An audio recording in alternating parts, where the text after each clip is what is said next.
You know, we're going back to, we lost game 1 in the last season, and Top Esports, of having won game 1, found themselves with what was typically sought as the best pick of both splitters. Yeah, I'm very curious why IG would have chosen that side and things, but curious nonetheless. We'll see what the answer is going to be for them. They have to have something up their sleeve, and that counter pick is going to be extremely important to kind of keep tabs on. Now, going into the second game, we do have a differentiation in the picks, or at least the bans so far. We do have the Silas joining the ban table, as well as that Nico that had been banned earlier in game 1. The Rise is that first ban from IG. Okay, so Silas ban says Malphite to me. Yeah, absolutely. Is what I'm looking at right now. We will see whether or not that's one of the picks that Top Esports are looking for. NaiYou obviously probably putting a good amount of stock into that pick. We've still got a lot of, you know, typically highly sought after picks to be taken off the board. Jarvan was I mean, they're just going for Malphite first pick here. Like, that has to be the case. You know, Malphite is pretty bad into Mundo, pretty bad into Silas. Would you not just ban it as IG? Yeah. I was like, please, just ban it. Just, you absolutely have to. Well read, though, by IG. And, you know, they've spent 2 bans in exchange for 1. And they took away the Nico as well on first pick, which I really don't like. I think this champ is so OP. Just take it first every time. Like, if you're saying that you can't play Nico blind, then I'm quite sad about your read on the meta. That just feels like one of those picks that you need to have in your back pocket. Either way, though, they go for Creme's Azir, and they're going to look for some stability coming out of that mid lane, moving into game 2. I love Creme's fascination with picking Azir this split. It is literally by far his most played champion. Gonna have played it for a 5th time now, and I'm a little hit or miss on this champ for Creme. Sometimes he's incredible on it, sometimes he does literally nothing. So I really want to see which version of that we're going to get for top. But on the other side, IG trying to pick some nice duos at least, get a little bit of range for that bot lane. Another signature range style pick for Photic in the Corki. Yeah, it's played this a couple of times. I think so far 50-50 on the win rate for this Corki, but it's lane control typically. I wouldn't be surprised to see a Misfortune get locked in here by JiaQi. It's one of his stronger picks that we've seen from him. It goes pretty well in terms of trading up against this Corki as well, so has some real emphasis and real power in that bot side, and not to mention pairs up quite nicely with the idea that we can slam somebody into a wall, slam multiple people into that wall, and get that bullet time rain down over them. True. There you go. That's the big ticket lock-in here for JiaQi, is the Misfortune with the damage with through setup pieces is going to be extremely important. But this is a signature. This is kind of that new style that Rookie has been representing the last couple of years, that push and move mid, and it's going to be on the Talia this time. So a lot of setup tools for IG as well. And this gives him that ability to do what we were asking him to do, right, in the pre-game. Let's link up with Jwei, let's give Jwei some real power and see what he can do. Make sure that that is going to be a 2v2 that you are scared to take as Top Esports. Now, I think that for IG, they should be looking at trying to take one of these heavy skirmish junglers, things like the Vi, especially with a Talia in the back pocket, fits very well. Even a Xin Zhao for the 3-talent strike doesn't look badly either.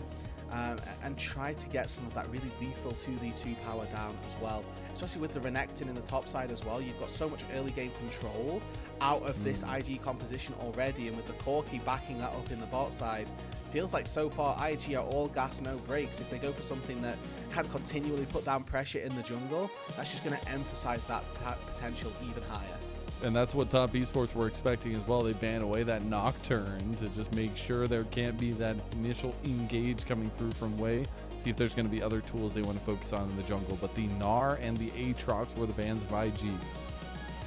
I do think that by seeing this Poppy, you do want to play just that little bit further back and recognize that actually, if we engage and get Keeper's Verdict in a way, it's going to be pretty difficult for us to play out these fights. So it might opt or suggest that they need to start playing this pivot composition, but I think at this stage in the game, they're going to have to double down on the dive. Things like the Xin Zhao that are still up, you would expect to get taken here if you are away. Probably the last thing that's left in their roster. Could still go for Jarvan as well. I don't think Jarvan's particularly bad in this situation either. And they're actually going to counter pick over two-way in the jungle. And this does mean that this Poppy can get flexed. I think that's maybe what they were a little bit scared about. Take it away from NaiYou, give it to Fengyue as well. That might be the case here too. I love the Rel reintroduction though for Jwei. I think it's one of his better champions just for his all-in nature that he loves to go for. We'll see if top esports do lock that in. So Poppy will be flexible. Could even maybe go top lane. You never know, I guess. But the Xin Zhao is going to be that lock-in for NaiYou. Yeah, and I mean, we saw Fengyue play the Poppy very recently. Didn't have the best keeper's verdicts, it's worth saying. So we'll keep our eyes out for how well he can, or has hopefully improved, and looks to set himself up through the remainder of this game. The Scion locked in on the top side for 369. A lot of other hovers, but it is going to be that top lane tank, the top lane meatball. And for top esports here, they've got a lot of consistent DPS coming out of the mid lane. I'm very concerned, though, for their power through the early stages of this game. Feels like they haven't really got an area of the map that they can look to play through early on. You'd expect the Azir to struggle into the Talia. You're looking probably 50-50 in that bot side. Maybe an advantage given the Poppy counters the Rel, but that top lane matchup we're not expecting to go particularly favourable for them either. I really like the Trundle here as the final pick for IG as well. I feel like it just rips through a lot of this front line, and you can't really stay and skirmish against it. Can also be pretty active in the early game. Yeah, especially, you know, up against this Scion, it's just going to do so much work. Subjugate's going to work wonders if he overextends with that unstoppable onslaught. Will just be curtains for 369 pretty early on. And it's also a really good jeweler versus this Xin Zhao as well, right? You steal the AD in the early stages of the game, and it just means that you win out on that 1v1 pretty darn easily. And it links up nicely with Rookie, this 2v2 pairing. We're expecting to be able to go pretty well.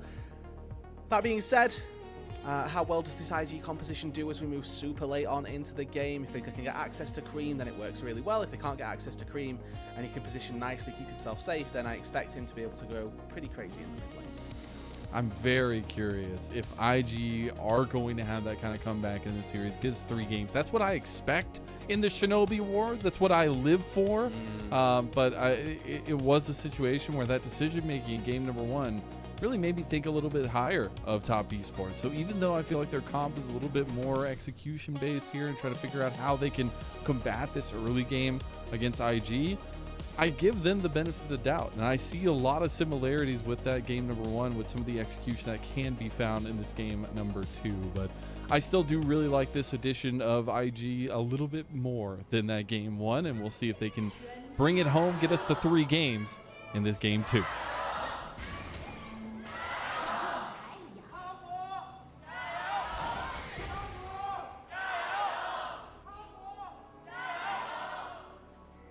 I think there's been a meta shift in the crowd JiaQi chance since the 6-second timer has had to come up.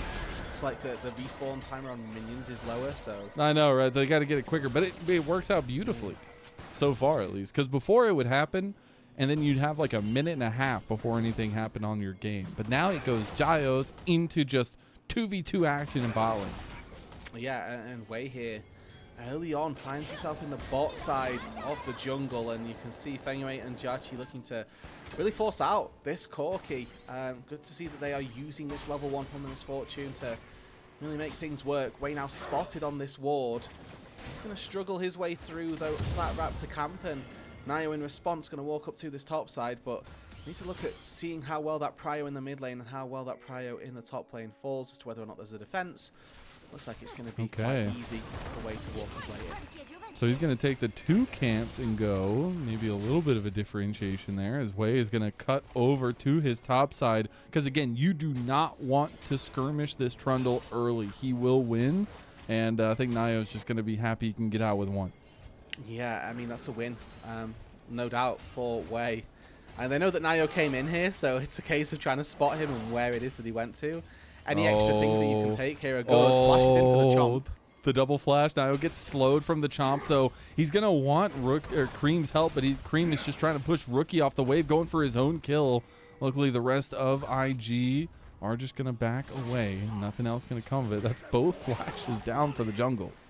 Yeah, and you can see Rookie actually trying to stick around and trying to push the wave so that Creme couldn't move. Creme, in response, just decides, actually, if you're pushing the wave, I'm going to push you.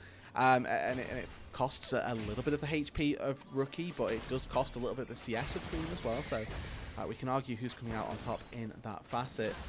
Worth saying that, you know, we were expecting this to be a pretty mid lane focused or pretty mid lane favored matchup for IG coming into the series, but I will say Creme so far in the laning and in game number 1 felt pretty impressive and never really let Rookie anywhere near this series.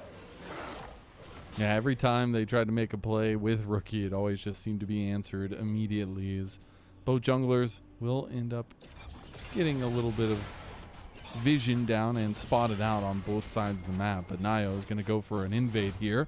Rookie's not necessarily going to want that to happen. Jwei is going to move up as well. The back is being completed. No, stopped by Photic, but the blue buff had already gotten taken by Top Esports. And that's feels bad for Photic. He was looking for that recall a little bit earlier. He's now going to miss out a little bit more. On his wave down on the bot side, looks like Top Esports are looking to contest for this, but he knows that NaiYou just smited out the blue buff, so that smite on the bot side crab is going to go his way. And Jwei should be able to take this set of Gromp as well. Has got the advantage of being demon carry, but that being said, it is only a tier. So Top Esports are going to work quite concisively to take this in favor of NaiYou. Does this work into the... Oh, okay. A little bit of extra damage. Yeah, Flash is coming out, but the team stayed. Fengyue gets the re-engage there with the charge, and now they got one kill going. It's going to be a trade, though, and this is the skirmish power we were talking about. Jwei is just going to be swinging that hammer back and forth. Photic able to do a good amount of damage with the Gatling gun as well. Here comes Rookie. Not able to find distance there. The heal will also be used in the bot lane, but it's a 1-for-1. Yeah, kill, though, goes in favor of Jwei for IG and in favor of Fengyue for Top Esports. So definitely a slight advantage going the way of IG there in the early instances, but obviously NaiYou was able to quickly take a little secure on that Gromp, as Soboro probably fine here, was trying to find that plate, but 369 not going to let him do that. I think pretty good defense there of the tier 1 turret, and for the most part here, largely even across the board. JiaQi finds just a little bit more gold because he was able to stick around on that bot lane. Photic tried to go back to base and get a recall out onto the map, got stopped, and then had to go back into the fight once again. But JiaQi coming out of the bot lane, or back into the bot lane with a BS sword versus just a long sword for Photic does mean that this lead in the bot lane, I think, will grow for Top Esports. And if NaiYou can make his way down to that bot lane, attempt to leverage that early game lead that the Misfortune has got, we should be looking for dragons. We should be looking to get a little bit more out of this Misfortune than just a laning lead. Speaking of, that dragon is up, and we do have grubs coming up in about 2.5 minutes. I want to see if any teams, either team really, wants to try to focus on that early dragon or just get ready for the fight at grubs. But is this combating a little bit of that early game prowess we were talking for IG? Yeah, definitely. The point of the map that we were hoping would go Top Esports' way is currently, and you know, this MF, we know it to be a very powerful laner, and we can see bot lane now. IG with no flashes looking to punish Fengyue. He is going to be punished. That pillar is doing work, but he beautifully stops the crash down, and now NaiYou comes in for the fight. JiaQi is getting the double taps on everybody. Fengyue didn't go down, and JiaQi picks up a double kill. It's a perfect bait by Fengyue here. Holds his W for the Ferromancy crash down from Jwei. And now JiaQi, with that BF sword in his inventory, he's going to go back to base, work towards his BT even sooner.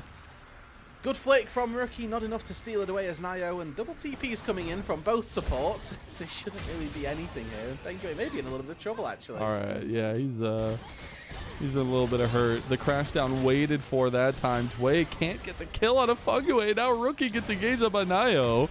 Luckily, Jwei is here. Now Jwei is going to start doing some chunk damage, but Creme has arrived. JiaQi has arrived. The double chunk goes right back Jwei's way, and Top Esports will claim a 4th kill of the game, 1.2k in the lead, and maybe history is about to be rewritten.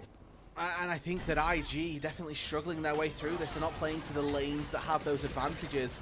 Looking down on this bot side, you can see actually a really good make-it rain from JiaQi slows the approach of IG. But they are able to still do that damage. They're able to get the damage down. And despite the fact that they use Summon a Heal to try and keep themselves nice and healthy, get that movement speed to try and close the gap. JiaQi zones off Photic, that BF sword doing a lot of work in terms of making that Corki fearful for walking through the face of the Misfortune. And oh, actually, this is bleeding over. It's not just a bot lane lead. It's actually seeped into the mid lane. You can see a small experience advantage for Creme, who's now a 10 CS lead over Rookie. Looking back at that bot side, JiaQi finishes off a Vamp Scepter as well, picks up a Cull for good measure. So he knows he is advantaged right now, and he's going to be looking to extend that long into the mid game. Man, the little things, right? Fengyue getting these heroic charges, perfect timings, it feels like. I mean, we questioned this comp from Top Esports in a couple different ways in draft, and so far it's just been all about execution in this game number 2. But thinking of those next objectives means somebody's got to start striking at those things, and that grub seems like where everybody is heading. Both of our bot lane is going to stick around on that bot side, but I think that this is what IG needs to do. Soboro is the one current linchpin of this composition where he's, 500 gold up over the Scion. That's the expectation for IG in this early game, so play around it.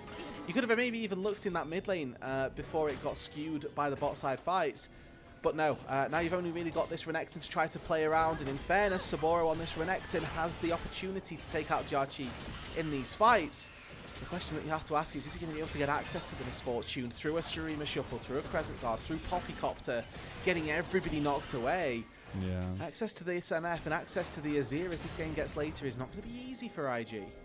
I would love to know how many blue buffs Jwei has gotten, because I'm pretty sure NaiYou has gotten 2 at least in a row of Jwei's. Now Dragon is going to be started up. It's pretty weak since it's still the first one, and it will be taken down by Top Esports. So right back to kind of what we saw last game of the series, where IG were on that top side progression of those neutral objectives, and Top Esports just going to be stacking up the Dragons.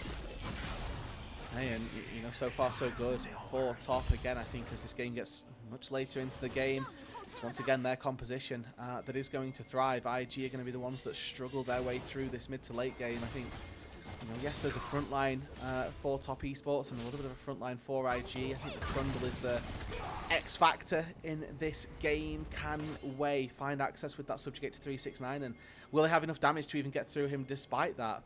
We're going to see things like that Keeper's Verdict knocking people away. We're going to see Creme constantly DPSing and hopefully upholding the powers of an Azir. So I do think that the later this game goes, the harder it gets for Invictus Gaming. Them losing out once again on those Dragons, not going to be easy. Oh, they're going to try to catch Photic out. They almost do. They get his Flash and Valkyrie down. So we'll be able to make it out to safety, but a little bit of an overextension in the bot lane. Yeah, and that's exceptional play once again by Fengyue. Just walks in, uses his heroic charge to get in range, and then holds the W.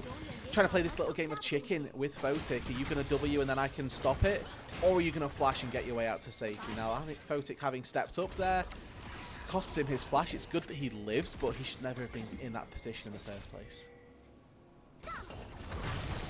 Oh, Creme getting connected on by Rookie. Just a brunt of damage being taken down. Jwei is right behind him, and this is the combo that I really want to see pulled off in some way, shape, or form here sooner rather than later. Rookie and Jwei combining, getting some damage off, and having all that CC behind him to get Jwei the extra hits. Now NaiYou is going to see Jwei.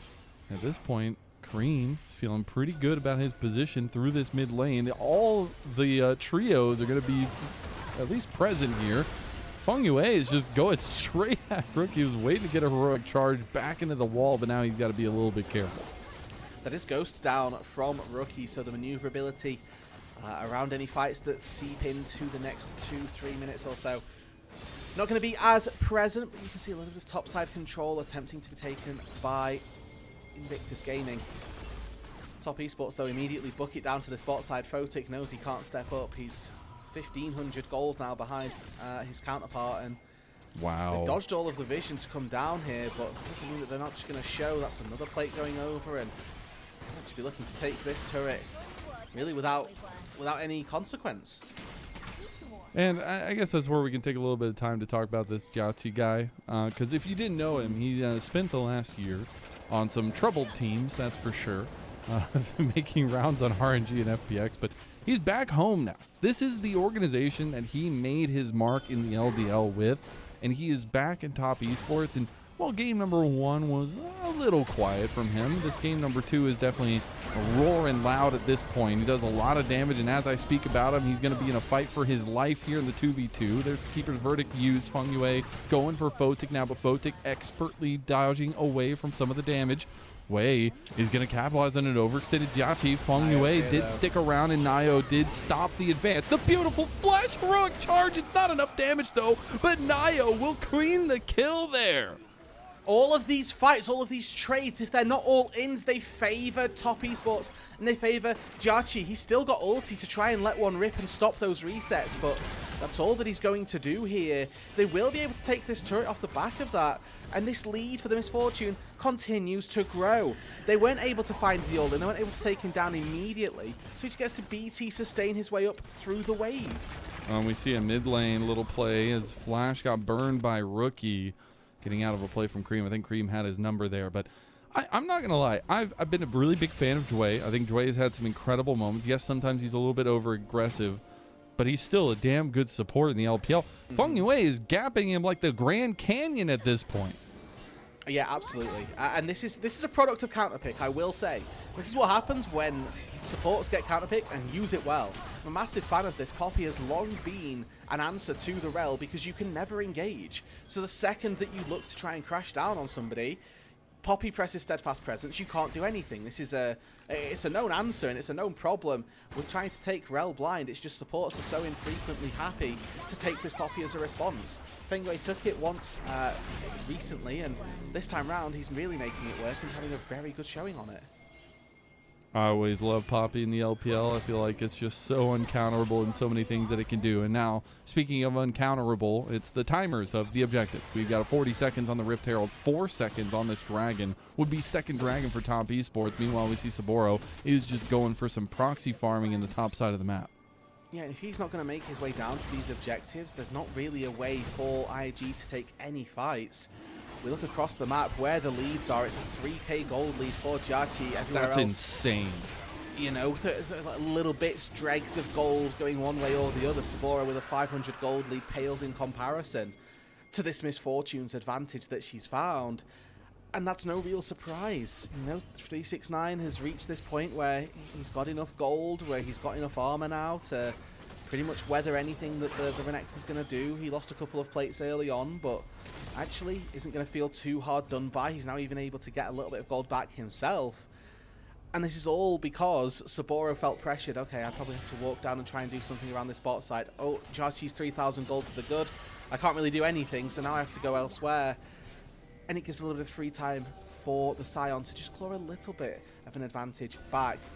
Yeah. Cole's going to prop on the next wave for JiaQi, so that gold lead is going to grow even further. He's going to go back to finish a collector, probably get another BF sword. Like, this MF is so far ahead of the curve. And it's just that extra damage that's going to be coming down. They've also completed, I believe they got all their quests completed at like 14 minutes in the game. And the longer it takes for Photic to get to his quest completion, the more this gold difference is going to grow for JiaQi. And now the Rift Herald started by Top Esports. This could be a differentiation from that game number 1 that IG are not going to be very happy with. So they move forward to try to claim this area. They're going to go for their Rift Herald here, I believe, if they want to try to stick around. Let's look at what's happening on the map, though. Okay, 369 is able to answer Soboro down on the bot side, but there's a wave being lost on top lane. Oh, Rookie is going to take a big chunk of damage on his way in. Beautiful flash from Creme. He's just buying time away. Took the bait. That's going to be a double. Wind becomes lightning. Crescent Guard coming through. Jwei just trying to buy a little bit of time now that Soboro's here. Keeper's Verdict going to be used, but I don't think Soboro can find an entrance. So it'll just be a bang-bang play in the top side. Nobody falls. 369 going to push up this bot side, and everything goes a little bit normalized here as we move to potentially another Rift Herald start by IG. And the power of that Poppy really showing itself there. The Keeper's Verdict knocking away any potential engages. Everybody's still out on the map here for Top Esports. Soboro, though, the big point of IG, needs to make something happen. That's a big mistake from NaiYou, though. Not expecting him to stick around. The double flash comes through, and now Top Esports have surrounded the Croc as they are going to take him down slowly but surely. It's the trade for the Rift Herald, but that's a decent chunk of gold going over to Top Esports. They got 470. Yeah, they'll be happy to sacrifice the Rift Herald in favor of taking out the Renekton. This is again going to give more time to 369 to level that gap. As long as he can neutralize in the side lane, that's the real big ticket. This is now time where there's no gold being picked up by Soboro, no advantage being generated. And it means that when he comes into these next few team fights, he's less of an angry crocodile, more of a tame kitten in the fights. And that's not what they need. They needed this massive ferocious beast to come out and destroy JiaQi. That's not going to happen. It's not going to be possible. And as he goes back to base the Misfortune, finishes that Collector, another BF sword in the back pocket, he's just raining damage down on everyone. The hell is that gold differential, man? That is insane. You're almost on 3 items at 18 minutes into the game. That is disgusting. The thing about the Misfortune is, at this point with this much damage, it's not just the ulti that you have to watch out for. No. So we'll see how IG want to kind of approach those fights moving forward. We have about 1:40 till that next dragon, and it's already going to be sole point for top esports as we see Soboro trying to take it all in on 369. Just got the shred, and you still think maybe with the Black Cleaver there's a route to it, but with no Dominus there's just not the power, not the Fury generation, not quite the damage there. And this is what we were talking about, that all 369 needs to do is be able to weather the storm of this Renekton, and you can see quite clearly, plain as day, that he's able to do that. Soboro trading as pretty much actively and aggressively as he can. Gotta pad those numbers, goes, man. Yeah, and what, you know? It's the stat patter's dream. True. As we're gonna get a little scuffle. NaiYou just pushed off 2 people because he played with the confidence that he had his whole team behind him. Gets down the control ward. It's a do or die battle as Rookie is actually potentially moving for a Weaver's Wall play. But again, all eyes are centered around this bot side of the map. Rookie gonna flash away from Creme's play. Now Creme gonna be a little bit of hurt, as it's going to be a trade of that ultimate for the flash from Creme. I mean, we were talking about the gold lead in the bot lane. I mean, even in the mid lane now, it's really starting to have an impact. The Rylai's picked up for Creme. He's feeling very confident with his position in the game. As a miss on the Q from Jwei means that he's got to back off instead of try to engage. Pillar doesn't quite land, and JiaQi just playing with them here. Yeah, I mean, now they don't really have any tools to keep him at bay, as all 5 members of IG circle around. They're going to use the Rift Herald as a bit of a distraction. Karn effects here in the mid lane. Dragon spawns now. 2 dragons Soboro already, finds NaiYou. You can't get away from that damage with the Crescent Guard, NaiYou, but the bullet time will lay down a good amount, as they do end up getting a jungle trade there. That's going to be NaiYou and Way down ahead of the objective coming up. Here comes Rookie for the fight over with Soboro. Gets a beautiful seismic shove, but Creme tries to get the kill before. It's going to be the kill given over to Fengyue as it is traded to Rookie. Rookie going to go with another seismic shove and finally able to land a combo, get his first kill of the game. Confident trades coming in, and these trades are favorable for Invictus Gaming. Whenever you're 1 for 1-ing when you're so far behind, that is a win, but if there's more that comes from it, that's not good. Oh, Photic. He just doesn't have the wherewithal to be in this mid lane, and that's going to be the flash down, the barrier down, all the damage down, and that's no summoner spells burned. JiaQi going to dodge out of the seismic shove. Going to have to be a little bit careful here. Did have to burn the flash, but he's still doing well. Now the wall charge doesn't come through. It is still going to be JiaQi getting a kill here, though. He steps up into Rookie, gets a double kill. Looking for more, too. He's got the Bloodthirster. You got to remember. He's able to get a good amount, but that's going to be a big shutdown to Way. Now Creme coming in, too. The TP going to be used by Soboro. Can they clean Way? They won't do it.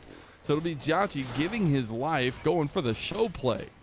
Remember all that LDL development that you gave me, top esports? Here, let me pay that back. Now in the LPL, in the big leagues, he has a good time of things. He's going to dice back out Soboro, but he's slowed by Rylai's. Soboro, he just did not expect that much damage to be there. Fengyue goes forward. They can't get on the flash from 369. You ain't getting away from the sheriff on this top lane. 369 finds the kill.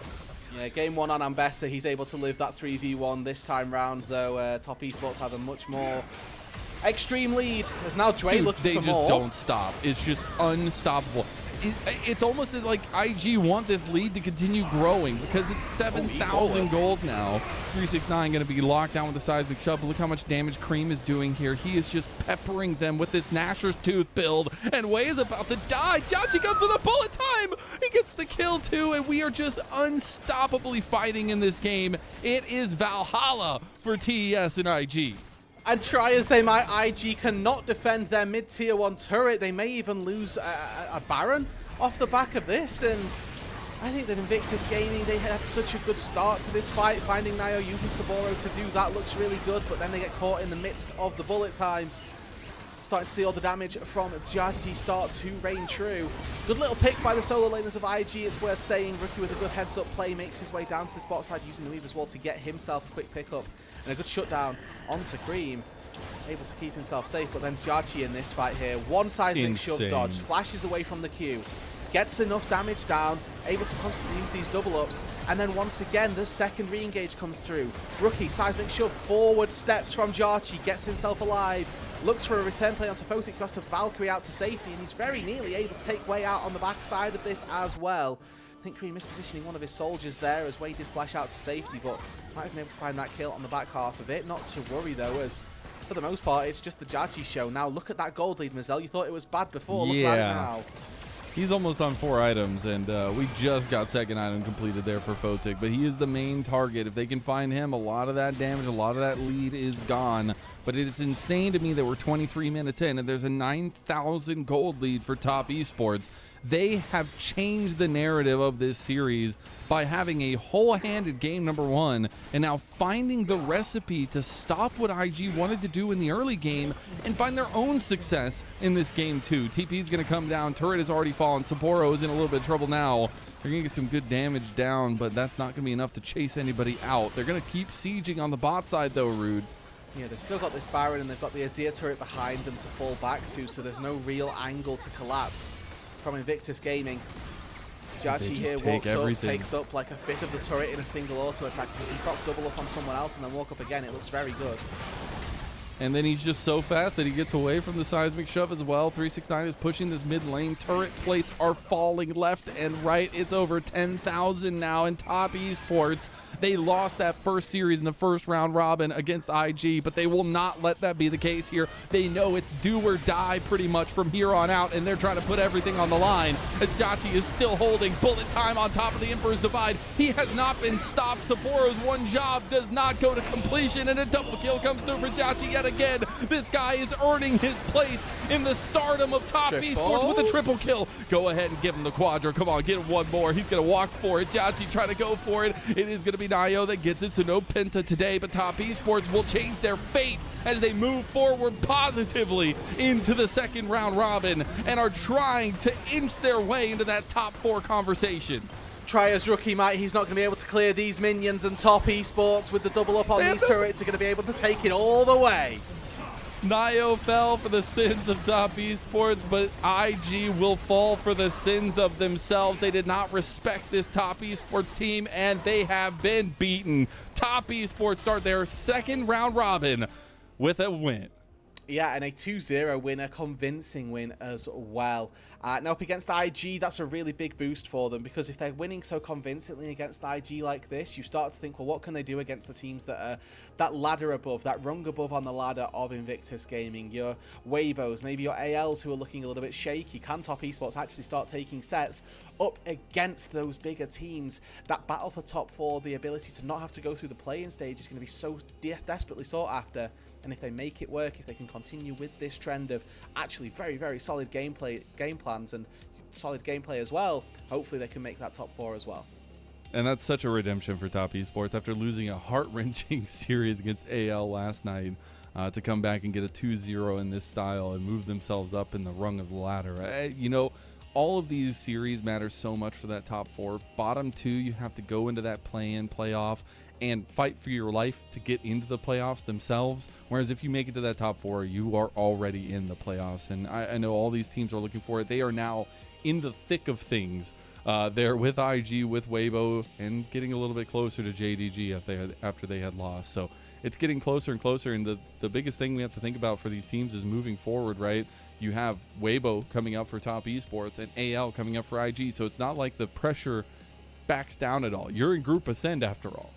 Yeah, you do just have consistently very difficult games. I think for Top Esports, they'll be kicking themselves a little bit that they weren't able to close the gap on the previous series that they played, right? When they played against IG a few days ago, they'll have been very upset that actually we didn't manage to take that series, and you know, they take this 2-0 today and they'll be thinking, what on earth happened when we met just a few days ago? Why couldn't we do this then? And you know, that series loss may come to plague them when we come to the final standings. We will wait and see, but a massive look, a massive performance, and overall, I mean, this time round it was JiaQi, I feel like, leading from the front on this misfortune. Again, for me, one of the more consistent players off this Top Esports roster, actually stepping into himself this time round. Yeah, I think, just to go to the negative, and I'm sorry to do it, what the hell is going on with IG and why is it not working? Like, this combination of Jwei and Rookie had been so good, and just off their last series, he looked like a monster. But having Rookie be so absent in mid lane took the life out of this team. It did, especially with this matchup in particular. I think that Creme, one of the weaker mids we've got in Group Ascend, it didn't look like it in this series whatsoever. He destroyed Rookie in pretty much every single instance that we got to see them interact with one another. And that's not what you want to see as Invictus Gaming, especially since we knew coming into this series he's the player who's really been holding them together. That in tandem with Jwei has been the recipe for success. So we're waiting to see what is actually going to be able to change for Invictus Gaming. Can they go back to whatever was working for them, or is it going to continue to be this quite sad, slow decline? I hope not, because, I mean, going from the high highs from last year and trying to bring all that respect back to the org, and now having some fluctuations in their roster and trying to figure out what works for them. I hope nothing but the best for IG. I hope nothing but the best for all of our top Group Ascend teams, but top esports look like I wouldn't say a completely different animal in this one, but they definitely look a little more together on decisions that they make in game, and I think that is extremely important at this level of play, and it's really nice to see top kind of showing that off a little bit. I mean, NaiYou overextended a couple times in that game. You could see kind of that mindset, the kind of newer player mindset there, but it always felt like 369 and Creme were there to kind of try to rein him in. Yeah, and I think that you could also sort of see the idea, and you know, maybe this is a double-edged sword where you're thinking, okay, the game's over, like I can do what I want. I'll try and play a little bit on the edge and try and limit test, for lack of a better term, because they know that they're far enough ahead to make that work. And it's such a massive gold. Yeah, this gold disparity between the two marksmen in just as a whole is incredible, but overall, yeah. I mean, it like started at 3,000 and we were like, what the hell? And then it just kept growing. It just kept building, and we get to see a couple plays here, but an undersung hero, and maybe even not undersung because we talked about him a little bit. Fengyue was insane on the Poppy. He was the linchpin for this team to work all of their plays around IG, and every time Jwei tried to get one of these classic Jwei engages, he had to double check himself if Fengyue was going to be able to stop him. I mean, the moral of this story is don't pick Rel into Poppy, because I think that Fengyue is just the one who gets to benefit from playing the Poppy this time around. Realistically, it could have easily been NaiYou that got to do the same thing, but the Poppy answer to Rel has been a thing. It's just that support players don't like picking Poppy for whatever reason, so this will maybe be the reason and maybe a little bit more of an answer and showcase for why people should be taking this pick. I love the Poppy, man. I want it so bad. I was even happy if Jwei was going to play it, because I love jungle Poppy in the LPL, but even plays like these where he's just buying so much damn time, you're like, how does this one champion get to do all of this against us? And I think it's something to think about moving forward. I mean, this is going to be now, I believe, his second most played along there with Nautilus for Fengyue. So really want to see if this continues to maybe be a staple for him. I mean, if people are going to keep picking Rel, there's no reason that he can't keep picking Poppy. And that's the real hope for top esports, is that Fengyue can develop into being one of the better supports that we have in the league. I mean, we've got a lot of middle of the pack, I feel like, supports that are just waiting to push themselves into that discussion of being on the same level as probably, you know, Kyle, and that's maybe where the conversation ends. You're looking at other players that need to try and push themselves into that conversation. Yeah. Maybe Fengyue is one of the people that's going to start trying to do it. We'll have to see, but that means we're getting to the end of things here for us, and I just want to ask you, you know, we're getting to the second round robin now, Rood. Are there any big things you're looking out to, especially in this Group Ascend? Are there any teams you want to kind of keep your eye out on? AL are on fraud watch at the minute. They can't be They're taking... hollow, man. Yeah, they're really, I don't know. I think they're looking a little bit worse for wear. I think the way I saw JDG play yesterday was completely removed from anything that we've seen from them before. I don't think that's going to be consistent. I'd like to say that they're probably going to go back to a dominating way a little bit later on, and probably in their next series. If Top Esports continue in this trend, who knows what could happen for them. They go 2-4 tied with Invictus Gaming and could maybe push into being a top 4 team. BLG, I think, are a great team. That's not going to stop. And I think that IG need to try and find something to work for them. All right, well, you heard it from the man himself. We'll be back tomorrow for more LPL English. Same time, same place for 2 more series. Huge shout out to everybody watching. Huge shout out to Ice behind the scenes for producing everything. It's been Mazel, it's been Roodood, it's been the LPL English.